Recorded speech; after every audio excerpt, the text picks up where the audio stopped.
അമ്മാവൻ ആരാന്ന് പറഞ്ഞു? പ്രധാനമന്ത്രി.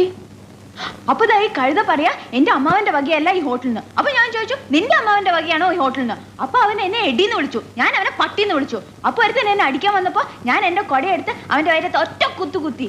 എന്റെ കൊടയെ പിടിച്ച് വലിച്ചപ്പോ ദാ അവിടെ ഇരിക്കുന്ന ഫോട്ടോ എടുത്ത് ഞാൻ തറയിൽ എറിഞ്ഞു പൊട്ടിച്ചു. പിന്നെ ഒരുത്തൻ എന്നെ പിടിക്കാൻ വന്നപ്പോ ഞാൻ ഫോൺ എടുത്ത് അവന്റെ തലയിൽ ഒറ്റ അടി വെച്ചു. എന്നിട്ട് ഒരുത്തൻ എന്റെ അടുത്ത് വന്ന് പറഞ്ഞു അവന്റെയാണ് ഈ ഹോട്ടലിന്. അപ്പൊ ഞാൻ അവന്റെ അപ്പൂപ്പനെയും അമ്മുവിനെയും ഒക്കെ ചീത്ത പറഞ്ഞു. അവൻ പോലീസിനെ വിളിക്കുന്നു പറഞ്ഞപ്പോ ദാ അവിടെ ഇരിക്കുന്ന പൂച്ചട്ടി എടുത്ത് അവന്റെ തലയിൽ ഒറ്റ അടി വെച്ചു കൊടുത്തു. അവനെ ആസ്പത്രി കൊണ്ടുപോയി. ഞാൻ വേറെ ഒന്നും ചെയ്തില്ല, ഇത്രേ ചെയ്തുള്ളൂ. അതിനാണ് ഇവന്മാർ ഇങ്ങനെ ബഹളം വെക്കുന്നത്.